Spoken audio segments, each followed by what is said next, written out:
What's up, guys? So today I'm going to be starting the build on my STI, and this is a turning concept stage 2+2 street short block from Flatirons Tuning, and those over there are my heads from out front. They just got back. I'm just reusing the heads off the old block that spun a bearing and had ringland failure. It had ringland failure first, and then I proceeded to push it as hard as I possibly could to see when it would blow up, and it spun a bearing, and now I have to replace a shit ton of parts that I wouldn't have had to, but that was me being stupid, so it's whatever. But here is the engine bay. I'm gonna clean it up a little bit before I put the new motor back into it. So today I'm putting the heads on, so that's kind of what this video is gonna be about.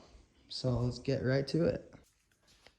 All right, so we're using some Cometic head gaskets and ARP head studs. Those are already in, tightened down. Don't tighten them like into the block, only tighten the nuts on the outside after you put the head on. All right, am I lined up? There she goes. First head is on. Just like that. Just like that. What you know about it? Make sure, you oiled up the valves and everything. It's already done. Out front's got me on that.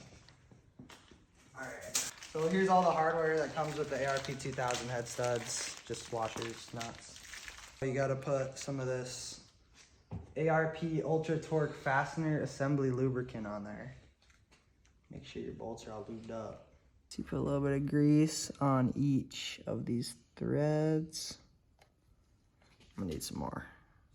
You don't need too much, just enough to cover all the threads. And then you're also gonna put some inside of the actual bolt itself. And drop it down on there.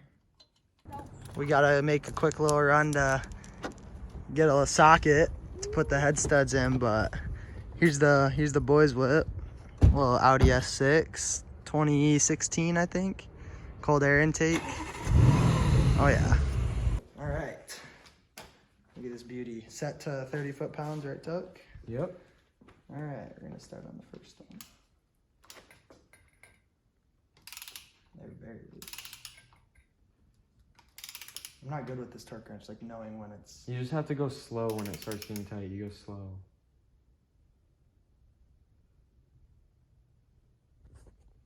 We got the cam caps all bolted in, cams, just running stock cams. Heads are fully bolted down. We're good to go. What's up? It's the next day. We got the heads both put on. All the cams everything's torqued down to spec. These cams are good. These ones both rotate. This one's a little tighter, but this one on the right head, as you can see, it's a decent amount harder to turn.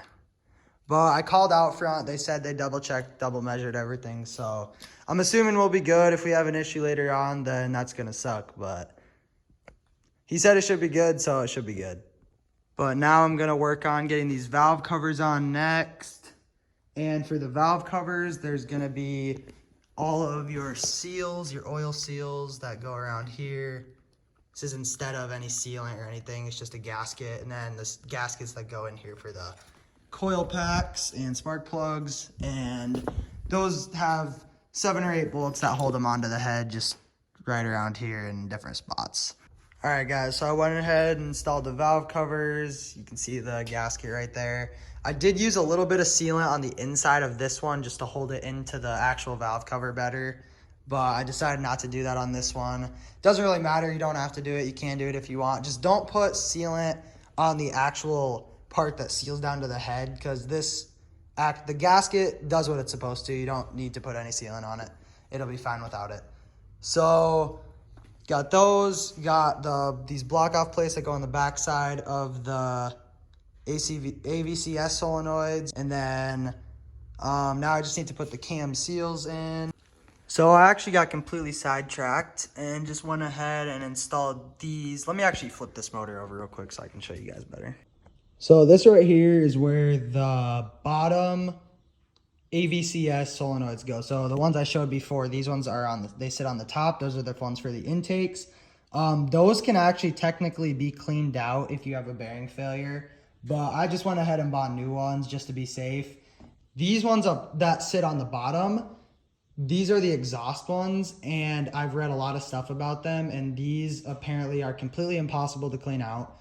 And they're 250 bucks a piece. You can get them off Flatirons Tuning. I'm sure Rally Sport has them, and a bunch of other places have them, but I found the best deal on Flatirons Tuning, and they got here pretty quick. So this is what they look like. I have the other one sitting down here. One is bigger than the other. But anyways, I'm going to get this other exhaust AVCS solenoid put on, and then we'll see what happens from there. All right, so the cam seals are in, as well as the dipstick. I put the oil lines that go from the AVCS solenoids on either side to the heads. This one just goes right here, and this one wraps all the way around, has a screw that mounts it down, and then goes in right here. And then this little tube, you'll probably already have that on there. Out front just took that off of the heads when they were redoing them, but that just goes on there for the oil drain from your turbo. And then you're gonna have 4 cam sensors. There's one up here on the back side of the left head, the bottom side of the left head right above this exhaust solenoid, one over here on the identical side, and one right down there as well.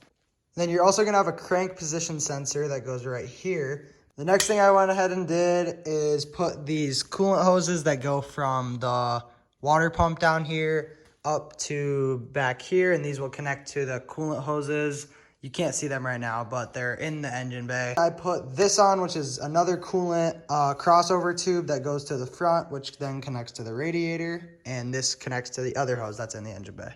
So before installing your timing belt, this is a Subaru timing belt tensioner, and it's a hydraulic tensioner. So that means in the shipping process, if it was at any point laid on its side, there's a little arrow on the back side of this that's pointing up. And that means that this thing is supposed to be kept upright. So if at any moment this was dropped on its side, that means you're gonna have to bleed it. And you can never know if it was dropped on its side during shipping.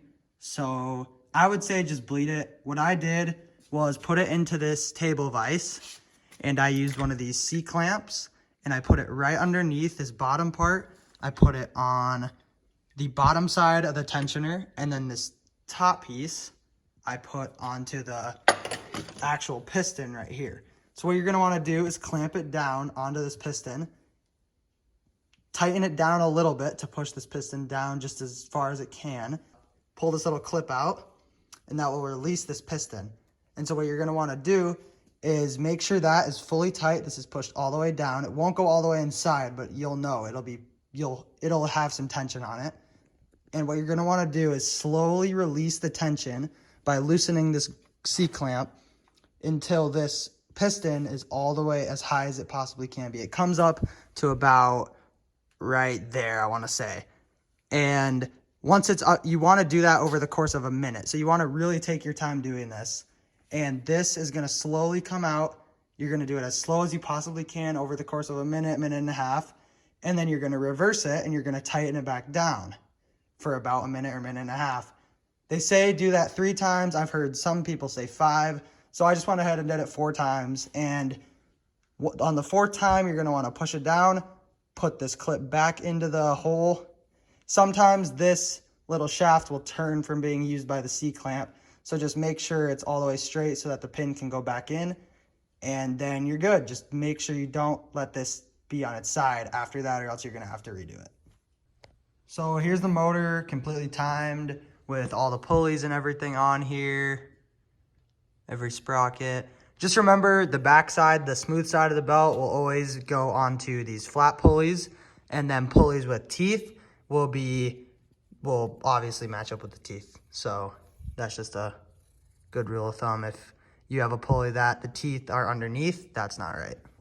I also went ahead and threw these HKS equal length headers on. These are gonna be a great set of headers. And I've read some reviews, and apparently they changed colors after the first 3 or 4 runs, so I'm hyped for that. All right, guys, so now we have the timing covers on.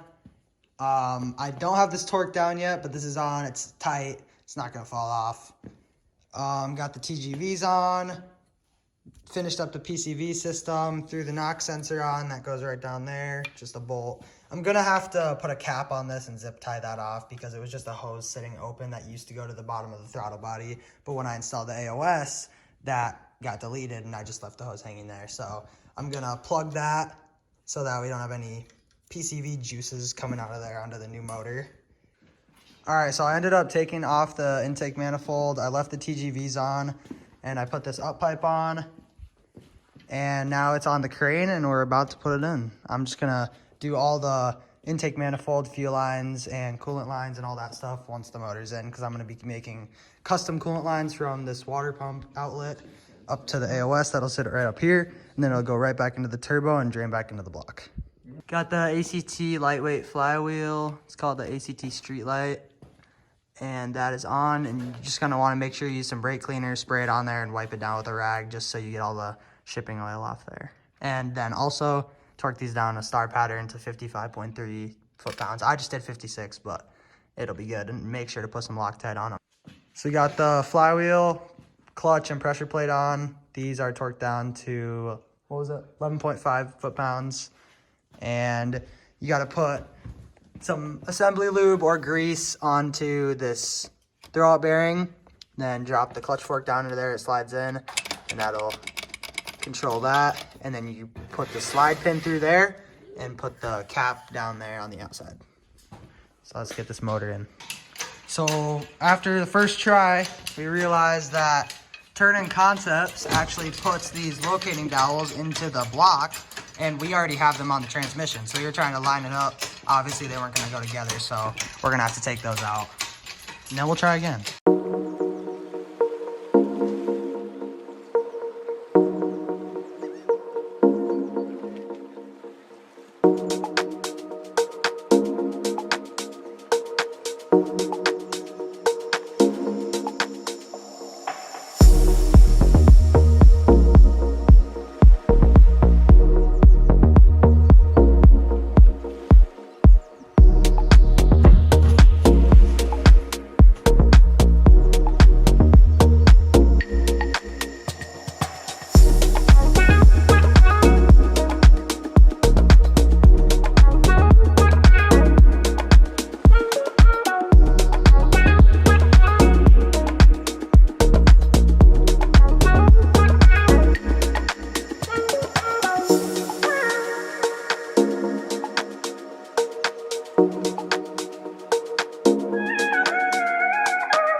All right, guys, we successfully got the engine into the car. The way that we found was easiest to do it was to jack up the transmission and then pull in the motor with the crane, line up the two bottom bell housing bolts that are already screwed into the motor, push those in as far as we could, and then we started to get these bell housing bolts and just screwed them in until the motor pushed into the transmission. So that was pretty much the easiest way we found to do it.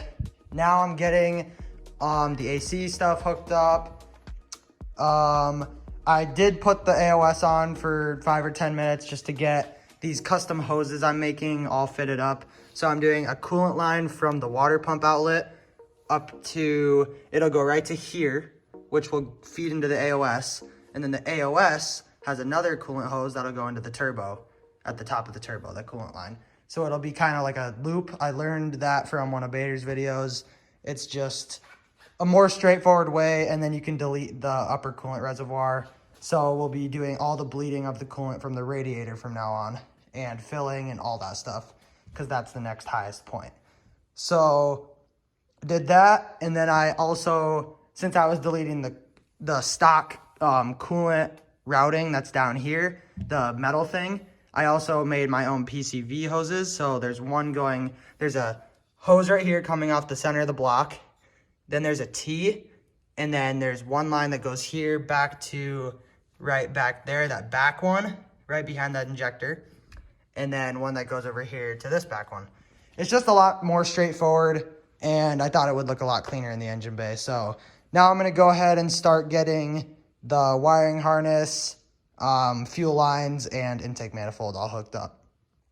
All right, so I got the manifold in with the fuel lines and wiring harness, and once I got it in, I realized that this bottom outlet right here for the AOS on the bottom backside of the manifold is not gonna clear this custom PCV hose that I made. So I'm gonna have to go back to the stock PCV hoses along with the coolant lines, which kind of sucks. I kind of wanted to delete the upper reservoir for the coolant, but it's honestly probably better since this is lower than the turbo in the engine bay, as well as a couple other things that I've read online just about bleeding it from here. It's just not as accurate, and you're probably still gonna have some air in your system. So I'd prefer to just keep that part stock. So I'm gonna have to take this manifold back off and reroute everything, but I'll get back to you guys once I'm done with that. Another thing I did before throwing the manifold on earlier was bypass this coolant hose that goes from this crossover tube straight from over there. You can't really see it, but where this braided line is, I just made it go from there over to here instead of this hose going up to the throttle body and that hose going to the throttle body. It just doesn't make sense to me to have hot 200-degree coolant going through your throttle body. It's obviously going to cool this down a lot, keep the air temperatures down. It probably won't gain any power, but I feel like it's just healthier for the motor, and I've seen a ton of people do it. People do it with Hondas, Mustangs, Corvettes. Pretty much any car you can think of, people do this mod. So I'm just going to do it. And another thing I noticed when I was underneath the car was this ground wire that's just kind of hanging here. And it has a bolt holding it on right there. I already loosened that a little bit, so that's why it's wiggly. But this ground is supposed to go over and bolt up on top of the oil control valve right there. There's a little threaded bolt hole right there. I'm pretty sure that's where this is gonna go, and it's metal, so I'm just gonna ground it to there. And I don't know why this is just hanging here, honestly. I've never noticed that before, but might as well fix it while we're in there, you know? All right, so the PCV hoses and coolant lines are back onto the car. The one comes from the water pump outlet, goes over here up to the upper reservoir, and then this PCV line goes from here. One goes over to the left head, and one goes over to the right head.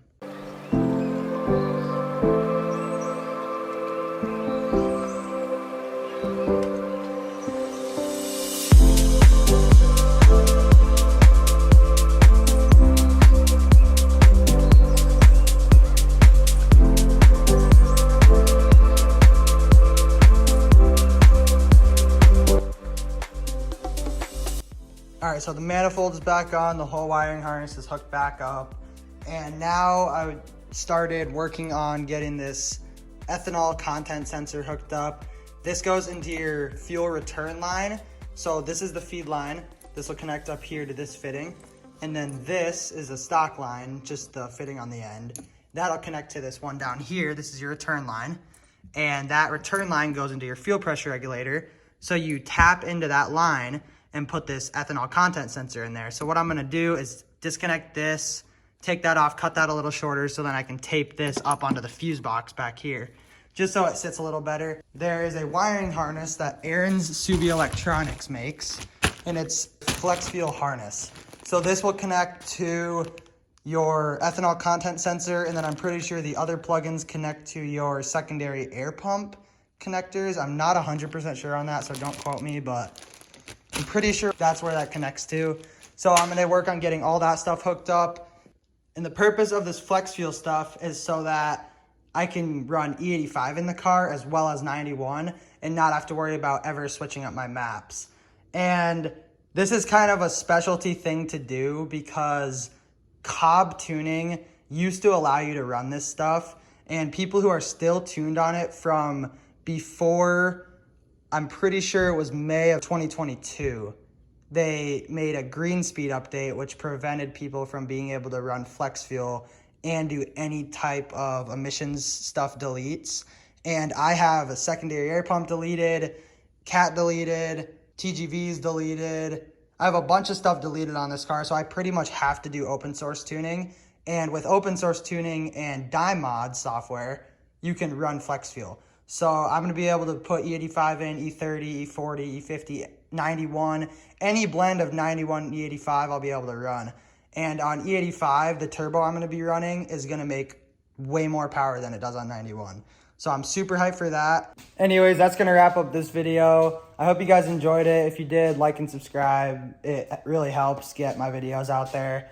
I'm just really trying to start a channel that shows everything I do to this car, because I know there's a lot of people in the town that I live in that kind of want to see the behind the scenes stuff, and hopefully this will help you guys be able to see what really goes into building a car like this. It's a lot of time, effort, thinking, and definitely a lot of money. So thank you guys for watching, and I'll see you in the next one.